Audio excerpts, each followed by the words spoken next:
शामिल कंदासीं हिन वक्त जूं हेडलाइंस।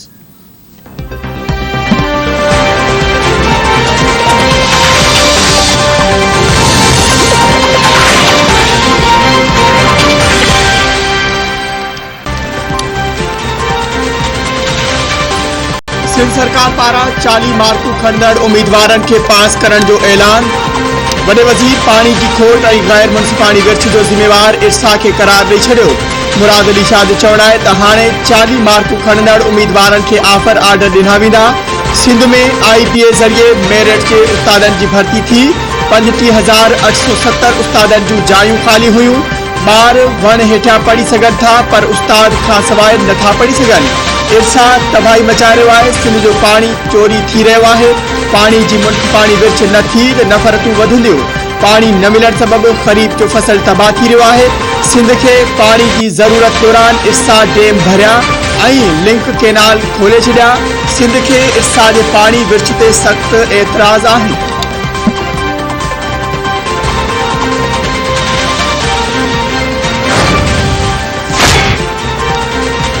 वॾे वज़ीर मुराद अली शाह जी सदारत हेठि अमन अमान जी सूरत हाल ते इजलास। वॾे वज़ीर जी दहशतगर्दी जे नए लहर खे ख़त्म करण लाइ पुलिस, रेंजर्स ऐं ॿियनि लाॻापियल इदारनि खे गॾिजी रिथाबंदी करण जी हिदायत। मुराद अली शाह चयो आहे त इंटेलिजेंस एजेंसीज़ खे चई छॾियो आहे त नतीजा खपनि। दहशतगर्दी जा वाक़िया बर्दाश्त न कया वेंदा। दहशतगर्दनि जो को बि मज़हब ऐं ॿोली न हूंदी आहे। वापारियुनि सां ॻाल्हाए दुकान खोलण जो वक़्तु मुक़ररु कयो वेंदो। शहरी ऐं वापारी दहशतगर्द अंसरनि ते नज़र रखनि ऐं सिक्योरिटी इदारनि सां सहकार कयो वञे। दुश्मन मुल्क ॿीहर दहशतगर्दनि जी फंडिंग शुरू कई आहे। समूरनि दहशतगर्दनि जो नेटवर्क गॾिजी कमु करे रहियो आहे।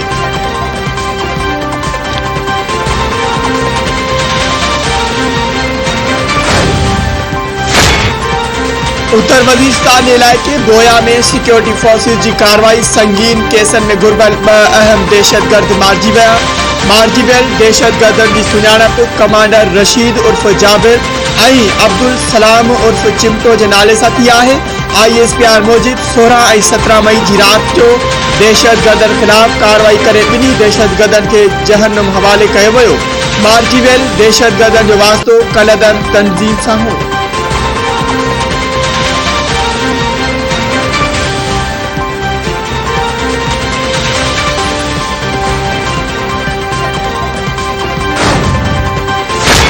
सुप्रीम कोर्ट में आर्टिकल 63A जी तशरीह बाबति सदारती रिफरेंस ते ॿुधणी मुकमल।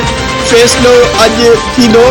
जस्टिस एजाजुल अहसन रिमार्क्स ॾींदे चयो आहे त आर्टिकल 186 तहत सदर कानूनी सवाल ते रेफरेंस मोकिले सघे थो। सदर खे सदारती रेफरेंस ते अटॉर्नी जनरल खां राय वठण जी ज़रूरत नाहे। ॿुधणी दौरान चीफ जस्टिस जो PTI जे वकील बाबर अवान ते कावड़ जो इज़हार। चीफ जस्टिस उमर अता बंदयाल चयो आहे त अदालत जे कम में मुदाख़लत न करियो। चीफ जस्टिस ॻाल्हाए रहियो हुजे त ख़ामोशी सां ॿुधो। अदालत आॾो वॾी पार्टी नंढी पार्टी जो रेंग न कयो। अदालत आइन खे ॾिसी फ़ैसिलो कंदी आहे। अदालत जी नज़र में सभु बराबरि आहिनि।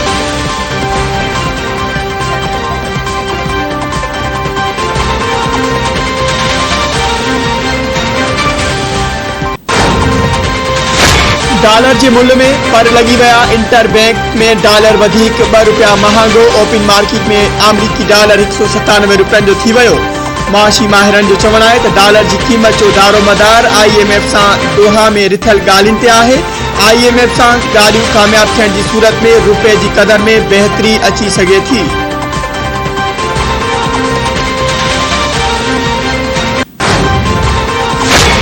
Army chief general Qamar Javed Bajwa पारां गॾियल अरब इमारात में शेख खलीफा बिन ज़ैद जे लाड़ाणे ते शाही ख़ानदान सां ताज़ियत जो इज़हार।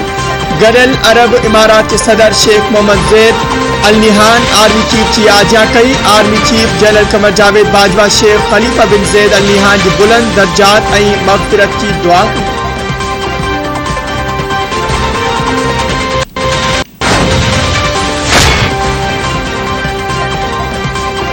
सुधारा चूंडू ॾुखिया फ़ैसिला या असेंबली जो ख़ात्मो। वज़ीर आज़म शहबाज शरीफ की सदारत हेठि इत्तेहादी पार्टी जो मुशावरती इजलास अॼु थींदो। लंडन में नवाज़ शरीफ सां मुलाक़ात करे आयल हुकूमती टीम जूं बि इत्तेहादी अॻवाननि सां मुलाक़ातूं। नवाज शरीफ जो पैगाम पहुंचायो वियो। वजीर आजम शहबाज शरीफ, आसिफ अली जरदारी, मौलाना फजलुर रहमान ऐं खालिद मकबूल सिद्दीकी सां धार नवे इकलाई में मुलाकात करे मौजूदा सियासी सूरतहाल ते मुशावरत की।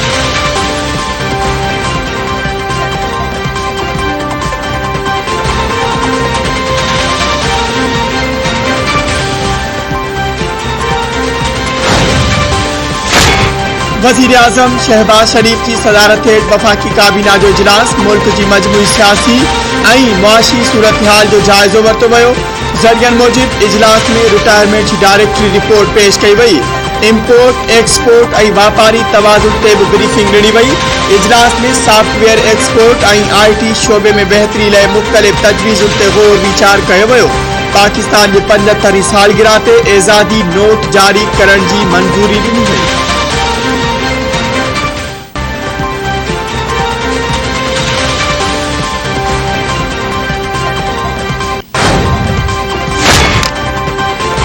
इस्लामाबाद हाई कोर्ट हनीफ अब्बासी के ईंदड़ बुधनी ताईं अवामी उहदो रखण खां रोकी छॾियो। शेख रशीद की दरख़्वास्त ते चीफ जस्टिस की सरबराही में बेंच बुधनी कई। चीफ जस्टिस अतर मिनुल्ला रिमार्क ॾींदे चयो आहे त जेकॾहिं केरु सज़ा याफ़्ता हुजे त उहो पब्लिक ऑफिस होल्ड नथो करे सघे। उम्मीद है त ईंदड़ बुधनी ताईं हनीफ अब्बासी अवामी उहदो इस्तेमाल न कंदो। मावन कुसूती जो कम वजीर आजम के मशूरो ॾियणु हूंदो आहे ऐं इहो कम नोटिफिकेशन का सवाइ भी थी सके थो। बुधनी 27 मई ताईं मुलतवी कयो।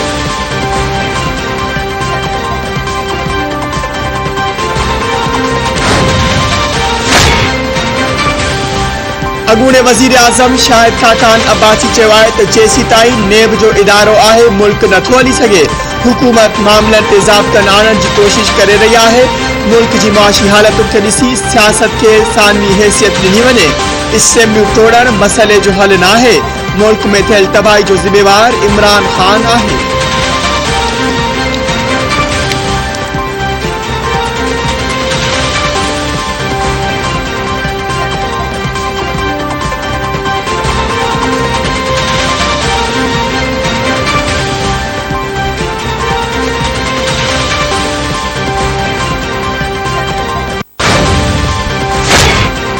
अवामी मुस्लिम लीग के सरबराह शेख रशीद चयो आहे त उन्हनि खां मुल्क न हली रहियो आहे।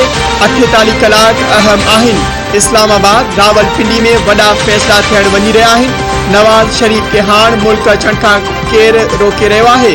नवाज शरीफ जंहिं जहाज़ में मुल्क ईंदो उन में चोर चोर जा नारा न कंदा। उन्हनि खे ख़बर न हुई त इमरान एतिरो मक़बूल थी वेंदो। डॉलर जो मुल्ह 200 रुपया थियण वारो आहे।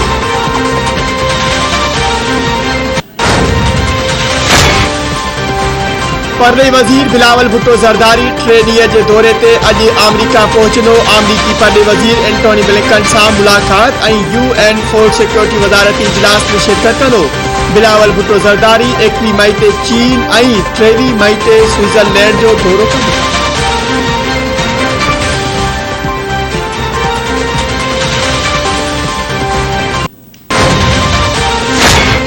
सिंध के बैराजन में पानी जो बहरान बरकरार। 24 कलाक दौरान गुडू बैराज वट 4000 क्यूसिक पानी घटिजी वियो।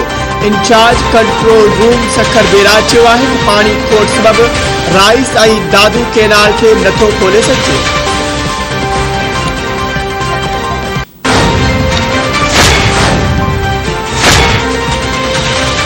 मेहड़ वेझो हथियारबंदनि की फायरिंग में जख्मी थियल ॻोठाणो फोत ॻोठ खोड़ा विलेज वेझो हथियारबंदनि की फायरिंग में जख्मी थियल इमदाद अली खोतो ज़ख़्मनि जा सूर न सहंदे तालके अस्पताल में ज़िंदगी की जंग हाराए वियो। खोसा बिरादरी की 2 धुरिन में हलंदड़ तकरार तां फायरिंग में इमदाद खोतो ज़ख़्मी थी पियो हो।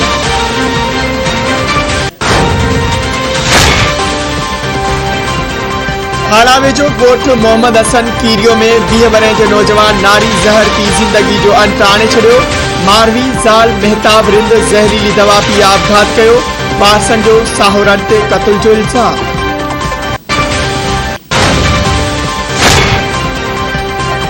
अमेरिका में फोटोशूट के यादगार बनाने की ख्वाहिश रखंदड़ घोट ख्वार पंहिंजे कपड़न के बाहि लगाए छड़ी। वीडियो सोशल मीडिया ते वायरल।